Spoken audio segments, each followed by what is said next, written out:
لا إله إلا الله محمد رسول الله لا إله إلا الله محمد بسم الله الرحمن الرحيم وبه نستعين ونصلي ونسلم على رسوله الكريم خاتم الأنبياء والمرسلين صلوات الله وسلامه عليه وعليهم أجمعين. رب اشرح لي صدري ويسر لي أمري واحلل عقدة من لساني يفقه قولي. سبحانك لا علم لنا إلا ما علمتنا إنك أنت العليم الحكيم. اللهم علمنا ما ينفعنا وانفعنا بما علمتنا وزدنا علما.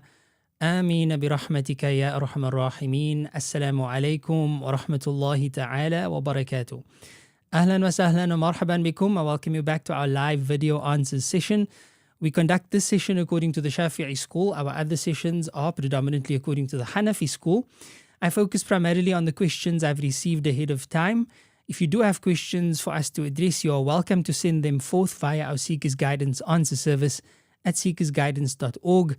Remember, this august organization strives to bring you guidance across the world from leading scholars, from qualified scholars, for your access, inshallah ta'ala, so that the deen of Allah can reach us wherever we are, in our homes, on our devices, and for absolutely no cost whatsoever. And it is for this reason why, of course, we require your support at seekersguidance.org. So do consider to donate, especially towards our Scholars Fund, bi'idhnillahi ta'ala. Barakallahu li wa lakum. Let's commence with the questions that we have for the session, bi'idhnillahi ta'ala. Bismillahir Rahmanir Rahim. What is the Shafi'i ruling on eating food during non-Muslim celebrations or visiting family on Christmas without joining religious rituals? Tamam. So obviously a very relevant question, especially for Muslims living in a minority situation. And we have a plethora of resources available on seekersguidance.org in relation to this. So for more details on this topic, you can find an entire series of answers based on the topic, is Christmas haram, being Muslim in a non-Muslim family? One of those answers addresses this issue, or rather many of these answers address this issue. And the essence of it is as follows. Muslims, of course, cannot actively celebrate the festivals and the religious holidays of non-Muslims, because that would inadvertently be lending support to their false beliefs and false ideologies. However, if you live in a situation where you have non-Muslim relatives, etc., can you visit them on a day that is convenient, that means something to them but doesn't mean something to you? You may visit them absolutely if it's a social gathering, a social visitation, without specifically linking it to the celebration of their religious holiday. It is about joining family ties and about keeping good mutual relations. Can you eat, for example, food that is served, or can you eat a meal on Christmas Day? So often in non-Muslim situations or Muslim minority situations, because the overwhelming majority of non-Muslims are in fact celebrating Christmas, like in South Africa, it's a public holiday. In many places in the world, it's a public holiday. That doesn't necessarily mean we celebrate it, but we happen to have some free time on that day. And it also happens to be a time in which Muslim families can be more available for one another because other people are busy celebrating their religious days. So is it then haram for Muslims to visit one another or go on a family outing or have a lunch on that day as a family? In my family, we've been doing this type of family gatherings for my entire childhood. The 25th of December would be the ideal day. For South Africans, of course, it's in the middle of summer. We would have a day to go and visit the nature, visit nature of Allah subhanahu wa ta'ala, spend time with family, have some food with absolutely no reference to, mention of, or even a similarity to the celebration of the non-Muslims on that particular day. So the key in this regard is, you cannot eat food that is part of their rituals or that has been sacrificed for their religious purposes. You cannot engage in active participation of their rituals praying and so forth, obviously. But things that have no religious significance or no intrinsic religious significance, like a particular type of pudding that may be available at that time of year, or a particular type of halal beverage or something of the sort that's available at that time of the year. One may consume that as long as it's not for the sake of celebrating that day, and of course for as long as this item is halal. If there is such ambiguity around some product or around some otherwise permissible act, to the point where it's so associated with this non-Muslim ritual that there's no other association whatsoever, that only the non-Muslims consume that, or only they practice that particular practice, now we are walking into an area of tashabbuh bil kuffar, or imitating the disbelievers. Because the Prophet ﷺ did warn us, he said, Man tashabbaha biqawmin fahuwa minhum. Anyone who resembles a people would be of that people. Now, this can easily be confused, right? Let's say, for example, around Easter time in predominantly Christian societies, they generally sell certain foods like pickled fish, chocolates, chocolate eggs, and buns.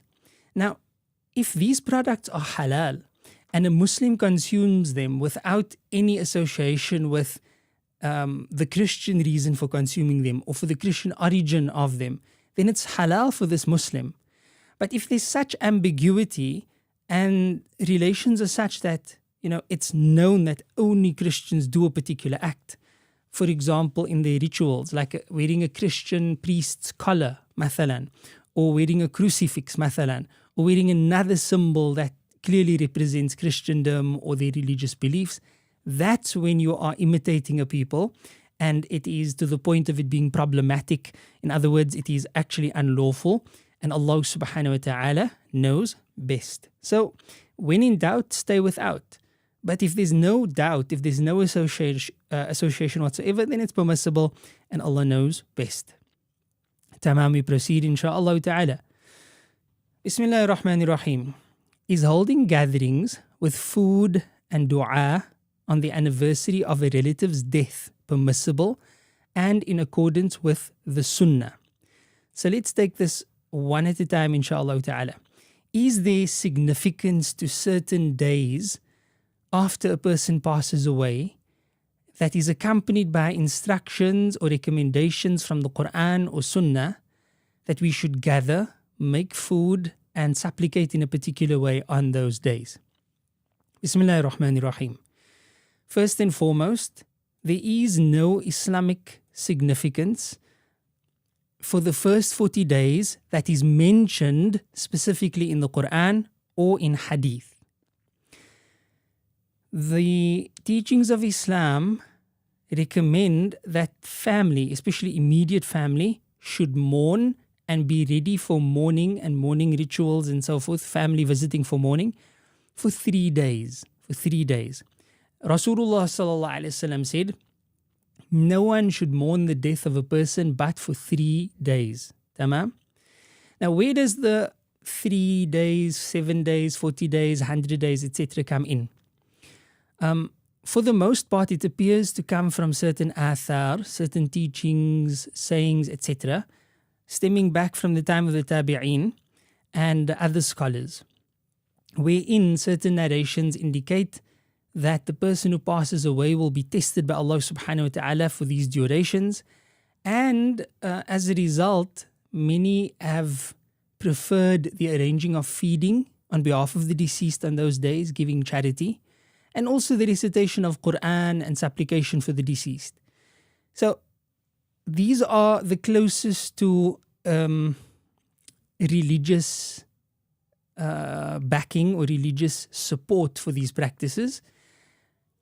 But for the most part, these practices remain cultural. And as cultural practices, for as long as they contain permissible elements and no impermissible elements. So making food and feeding people, that's permissible. Making dua, reading Quran, gathering for the sake of supplication, for the sake of recitation of the Quran, or for the sake of dhikrullah, those are all permissible. Impermissible elements, things that would take this out of the frame of permissibility and towards impermissibility would be when we ritualize these gatherings to the point where it almost becomes either obligatory or we regard it as a requirement or as a recommendation or as part of the Sunnah, because it's not. So if people happen to gather after a person passes away, and they happen to gather on the second day, third day, fourth day, fifth day, etc., that's all fine, that's all permissible. If they happen to choose the third day and the seventh day or around that time because of these athar, then that's also permissible. When it becomes problematic is when we believe that there must be a gathering, there must be the feeding of family, there must be charity given, and it must be done in a specific way and on specific days. Now we are essentially ritualizing that which was not ritualized within Islam. And here is where we're walking into the territory of making an innovation and making that part of deen. So we should ideally avoid that. The easiest way to avoid this, where there's a cultural prevalence of having these gatherings on particular occasions, in my humble opinion, would simply be to change the day.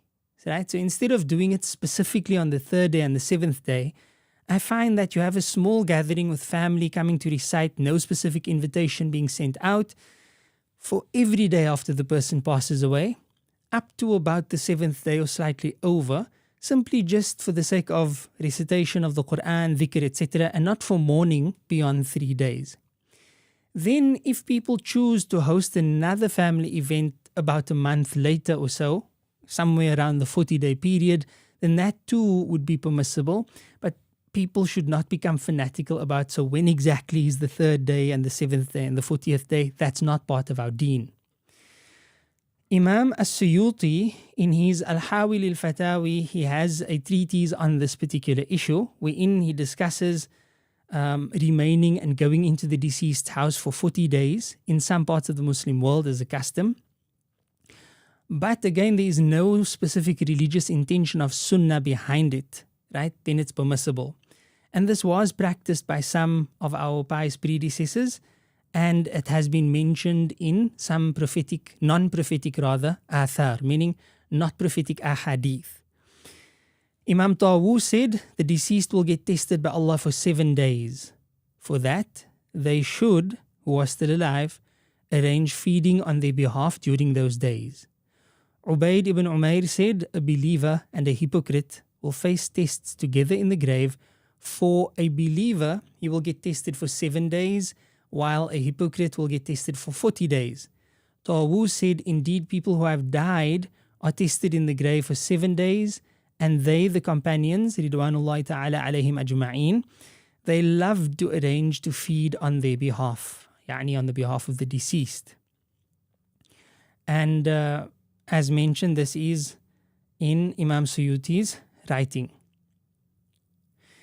It is possible, due to the above non-prophetic athar that I just mentioned, even though some of the reports is about a hypocrite, it's possible that based on this, some of the companions and the tabi'een, they've fed others on behalf of the deceased. And this is possibly the origin of many of these and similar gatherings like a Quran, khatam and the like, after a person passes away, and Allah subhanahu wa ta'ala knows best. The key, I believe, is in continuing with the benefits of these practices and avoiding the potential pitfalls, right? And that's not too complicated. May Allah subhanahu wa ta'ala facilitate ease for us in that regard. Ameen, Ya Rabbal Alameen. We proceed bi-idhnillahi ta'ala. Bismillahir Rahmanir Rahim. If I forgot to wash my face during an obligatory ghusl and remembered after dressing, is my ghusl valid? Tamam. So no, if you forgot to wash a limb of your body in a ghusl, and you realized afterwards, you have to firstly categorize this as either someone suffering from waswasa or someone not suffering from waswasa. If it's a person who tends to suffer from waswasa, then they should ignore this type of thought entirely and continue as though they had a complete ghusl, because in all probability they are experiencing waswasa. For anyone else, if you leave your bathing, in other words, you completed your bathing and then you realize you forgot to wash a particular limb, if it's for ghusl, then you simply just wash that limb when you remember and your ghusl is valid as long as you didn't do anything until that point, meaning between you performing the ghusl, the incomplete ghusl, and then completing it, you didn't do anything in that time period to break a ghusl, then you simply complete it by washing the face. Why? Because number one, the tartib, the sequence of washing the limbs, is not a requirement in a ghusl. It is a requirement in the Shafi'i school for the wudu, but this is a ghusl. And then number two, there's also no limit for immediate succession, muwala. There's no requirement that all the limbs must be washed in immediate succession. So if you forgot and you know that you forgot to wash a particular limb, you merely need to wash that limb when you do remember, as was described. And Allah subhanahu wa ta'ala knows best. We proceed bi'idhnillahi ta'ala. Bismillahir Rahmanir Rahim. We did that one already. Bismillahir Rahmanir Rahim is the narration about giving glad tidings of hell when passing non-Muslim graves authentic, and how should it be understood? Tamam. Firstly, when it comes to this particular narration, it appears that there are differences of opinion regarding it, right? And after researching this, I found there's essentially two narrations in question that give similar meanings. The one is what was quoted in this question, and it reads in Arabic, حَيْثُمَا مَرَرْتَ بِقَبْرِ كَافِرٍ فَبَشِّرْهُ بِالنَّارِ. Whenever you pass by the grave of a disbeliever, give him glad tidings of the fire.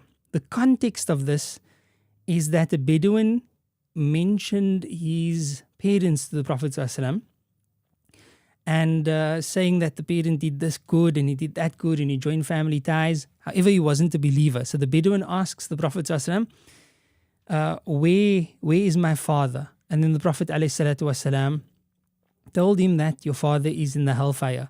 He then asked the Prophet ﷺ, where's your father? And the Prophet ﷺ then answered, he's in the hellfire. But then he responded also by saying, whenever you pass by the grave of a disbeliever, give him glad tidings of the hellfire. The Bedouin embraced Islam and then said afterwards that the Prophet ﷺ had given him this heavy task. Right? This particular narration is mentioned by Imam al-Tabarani in his Mu'jam al-Kabir, volume 1, page 191, as well as Ibn Sunni fi Amal al-Yawmi wal-Layla, and Diya al-Maqdisi fi al-Ahadith al-Mukhtara bi sanadin sahihin. وقال الهيثمي, Imam al-Haythami says, رواه البزار, Imam al-Bazzar mentions this in his Bakhr al-Zakhar, and Imam al-Tabarani in the Kabir. And he says, رِجَالُهُ رِجَالُ الصَّحِيحِ, that the men, the narrators in the sanad, is narrators who transmit authentic material. But that's not saying that this narration is authentic. Then there's another narration that's actually mentioned. That one is considered mawquf because it stops at Sa'ad ibn Abi Waqqas. This narration is considered marfu', if my understanding and reading was correct here. This one is marfu', and it's narrated by Abu Hurairah radiallahu ta'ala an, and it states, إِذَا مَرَرْتُمْ بِقُبُورِنَا, when you pass by our graves, وَقُبُورِكُمْ, and your graves, مِنْ أَهْلِ الْجَاهِلِيَّةِ, of the people of ignorance, فَأَخْبِرُوهُمْ أَنَّهُمْ مِنْ أَهْلِ النَّارِ, then inform them that they are among the companions of the fire. Once again, it's narrated by Ibn Sunni fi al-Yawmi wal-Layla bi sanadin fihi Yahya ibn Yaman wa huwa sayyi'ul hifz. In this narration, there is a problematic narrator, problematic in his memory. He was Yahya ibn Yaman. And he transmits from Muhammad ibn Umar, and there's other problematic narrators in here as well. However, some scholars hold that this chain is authentic. Now, I said there's some differences of opinion as far as the authenticity of this particular hadith is concerned. For the one, إِذَا مَرَرْتُمْ بِقُبُورِنَا وَقُبُورِكُمْ مِنْ أَهْلِ الْجَاهِلِيَّةِ فَأَخْبِرُوهُمْ أَنَّهُمْ فِي النَّارِ, right, which we mentioned. Ibn Hibban mentions this particular hadith in his Sahih, and of course therefore regards it as authentic. Others, however, like Shu'aib al-Arnaout, made takhrij of this particular narration in the Sahih of Ibn Hibban, but considered Ibn Hibban's narration to be, or Ibn Hibban's ruling to be a mistake, and actually declares that this hadith is da'if jiddan, very weak. Not only weak, but very weak. Interestingly, I then found the other narration, the one that's mentioned, that I mentioned first, and scholars too look at this hadith, like the one in Bakhr al-Zakhar by Imam al-Bazzar, as being fi sihhatihi nazar. Regarding its authenticity, there's some issues. The one contemporary scholar, Shaykh Nasiruddin al-Albani, of course, a controversial scholar based on his opinions and his approach. So traditional scholars generally, they don't immediately, take on the rulings of Shaykh Nasiruddin al-Albani, but they do consider it and they look at others as well. This is one of those instances where, interestingly, Shaykh Nasiruddin al-Albani considers this hadith to be authentic, while other scholars appear to hold it differently. They don't all agree in its authenticity, but from what I've seen, it appears that an argument can be made both ways. Wallahu subhanahu wa ta'ala a'lam. As for how do we understand it, what's the context behind this? The incident gives us something to work with. Firstly, this is a Bedouin, and this Bedouin is worried about the state of his parents, and the Prophet ﷺ is comforting this Bedouin by telling him about his own parents, and then making it even more general than that, and reminding this Bedouin that, look, when we pass by the graves of the believers, there we can pray for them and we make dua for them, and inshallah they'll be khair.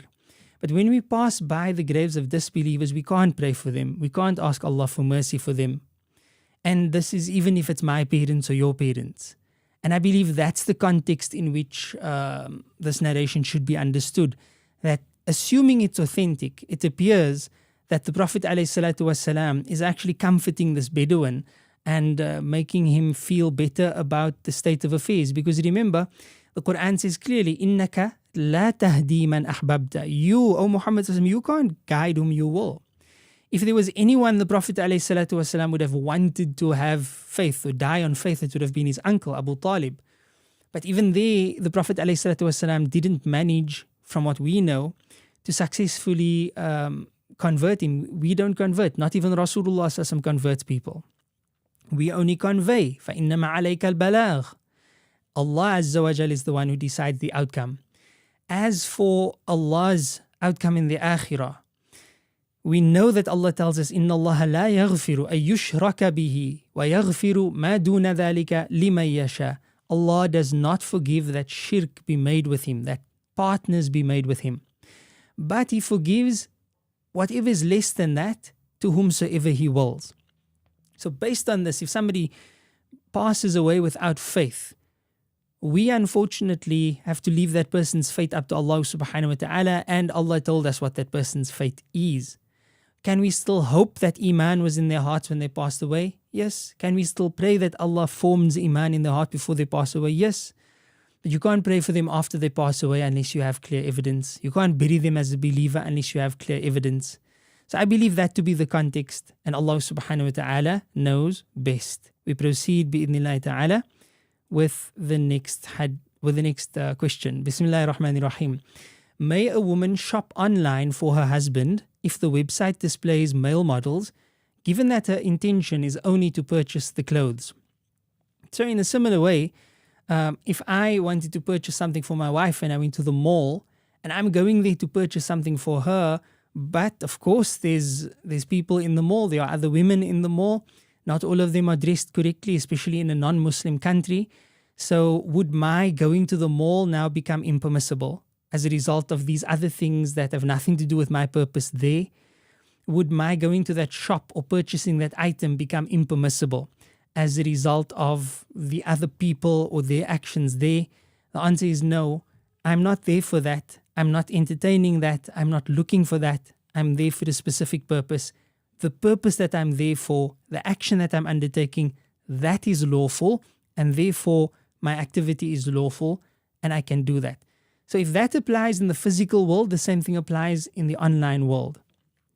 If you can avoid these predicaments, then by all means do so. If you can have a image blocker or an ad blocker and so on and so forth, by all means protect yourself as much as you can.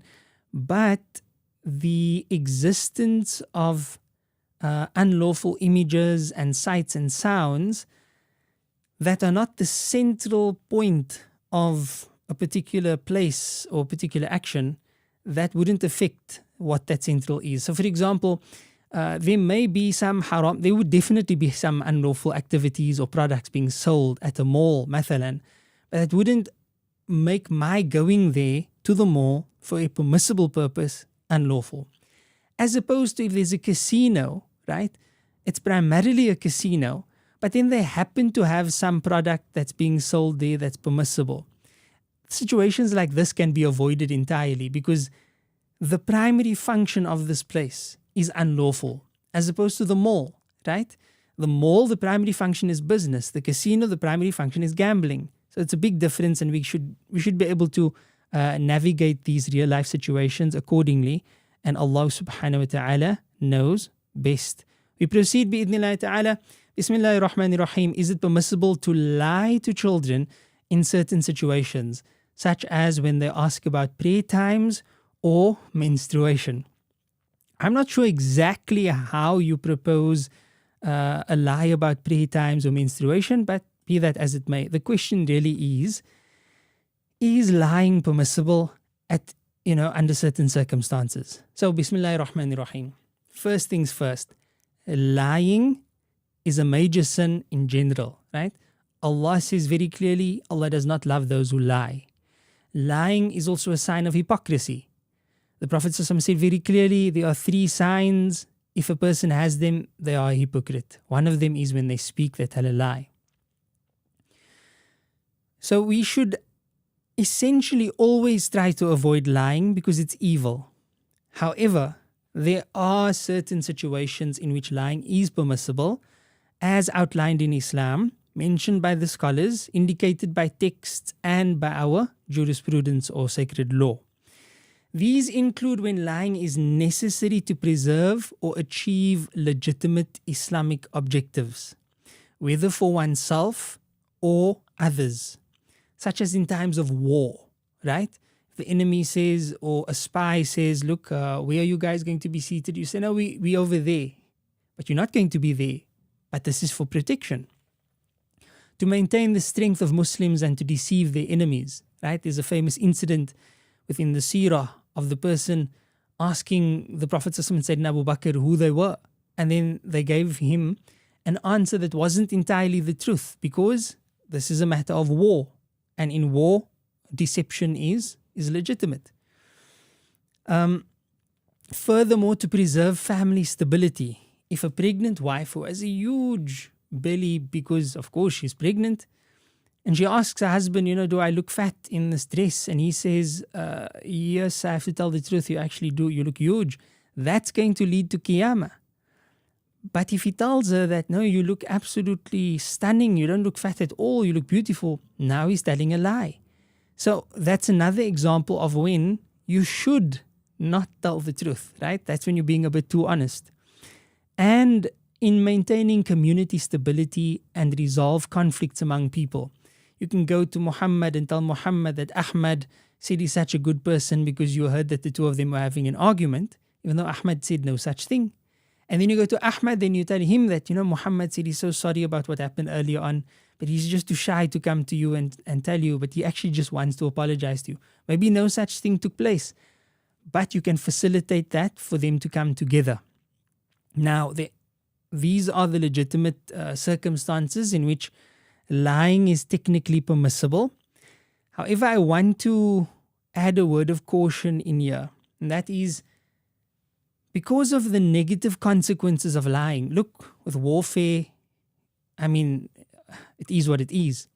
But when it comes to family, your spouse, your children, even when it appears to be a white lie or a lie for protecting their honor, dignity, etc., understand that especially on the minds of your loved ones, when you are discovered as as being false, so you told a lie, you are exposed, especially for children. That leaves an impression in their minds and on their hearts that it's okay sometimes to say things that are not the truth or to not tell the truth. It's okay sometimes to act contrary to what we say or to say contrary to how we act. That leaves an indelible mark on the hearts of young minds. Instead of lying outright and speaking that which is not true, my advice in this regard would rather to be honest by not saying everything or using ambiguous languages or ambiguous terms where, if you think about it at face value, it appears to be a lie, but if you really give it some thought, you'll realize that this wasn't a lie, it just wasn't the entire truth. That's better as far as protecting everyone is concerned, because lies can also be a deception from shaitan. You start off with that which is a permissible lie, but you end up becoming becoming a pathological liar. Wal-iyadhu billah. Allah protect, and may Allah keep us truthful always. Ameen. طيب, we proceed bi'idhnillah ta'ala. Bismillahir Rahmanir Rahim. May a wife use her right to divorce if her husband fails to provide support and is emotionally abusive? Again, we ask Allah's protection. Firstly, a wife doesn't technically have a right to divorce, as in the same as the man's right to talaq. Does the wife have the right to bring the marriage to an end, or request the divorce, or request the khula, or apply for a fasakh? Yes. But there's different situations and different approaches for the male as opposed to the female. The male, he gets the form of talaq, which the wife doesn't get. The wife gets the form of khula, which the husband doesn't technically get. The wife can also apply for a fasakh. The husband can also apply for a fasakh. And a fasakh is essentially the nullification of that marriage. When a husband is abusive, or when a husband does not, especially when he does not provide what is required of him by the Sharia to his dependents, especially his wife, then undoubtedly the wife has just cause to apply for a fasakh, because the husband's, one of his primary, if not his number one duty, is not being fulfilled. So she does have the right to bring that marriage in front of a judge for adjudication, and Allah subhanahu wa ta'ala knows best. If she wants to ask the husband directly for a release from the marriage, she can do so. She may either ask for a talaq in the general sense. She may also ask for a khula, in which she essentially pays for the talaq, or she hands back her mahr in exchange for a talaq. And there are various ways that this can be done. Do refer to our answer service for more details in that regard. Bismillahir Rahmanir Rahim. Is it permissible to ask Allah for a specific arrangement in paradise, such as being with one's husband without the huris? Now, we receive quite a few questions in this regard. People worried about the outcome in Jannah. Some husbands saying, well, I believe we're going to be with our spouses in Jannah. I don't want to be with my spouse. I've been a good husband to her. Or the wife says, I don't want to be with my husband in Jannah. I've been a good wife. I've earned, inshallah, I hope I've earned Jannah by being a good wife. But I don't see myself spending all eternity with this man in Jannah. And Allah knows best. Here's the thing, right? The mistake that we make is to think that Jannah, our psychology, our emotions, and the restrictions are the same as what it is in this dunya. And that couldn't be further from the truth, right? فيها ما لا عين رأت ولا أذن سمعت وما خطر على قلب بشر. In Jannah, there is that which no eye has ever seen, no ear has ever heard, no heart of any man has ever imagined. So what makes us think that things work the same? You don't go to the toilet, you don't get full, there's no Gauss's law of diminishing marginal utility. You eat and eat, but every time you eat, it's as pleasurable, or if not, then more pleasurable than the first time. So there will be no sadness in Jannah, there will be no vain talk in Jannah, there will be no displeasure in Jannah, there will be no dissatisfaction in Jannah. So can you make dua for a specific type of arrangement? Like what is questioned here? Yes, you absolutely may. You may ask Allah for that which is permissible. But that doesn't necessarily mean that that's how things are going to pan out in Jannah. And even if they don't, the one thing is for sure. However Allah manages to do that in His divine wisdom, we don't necessarily understand, but no one will be dissatisfied in Jannah. So if Allah says you'll be with your husband, it doesn't necessarily mean the way you understand your husband to be now. It's not like he's going to be this person that he is now in Jannah, right? The bad qualities won't make it to Jannah, inshallah. He will be your perfect husband in Jannah. And the idea that you want him for yourself without the huris, again, there's a possibility that to you, in your Jannah, he will be only yours. But to him, in his Jannah, he might not be only yours. And you wouldn't even be bothered about it. You might not even be aware of it. I don't know how this will work, right? This is obviously, we're talking about literally that which we are incapable of fathoming. So again, you may pray for it because it's not unlawful, but don't think that things work the same as they do here in this dunya, and Allah knows best. We proceed, inshallah ta'ala. Bismillah ar-Rahman ar-Rahim. Is my income permissible if I work in HR at a university charity that supports various student groups, including LGBT societies? Tamam. When it comes to working, right, the primary question we ask is your job halal, right?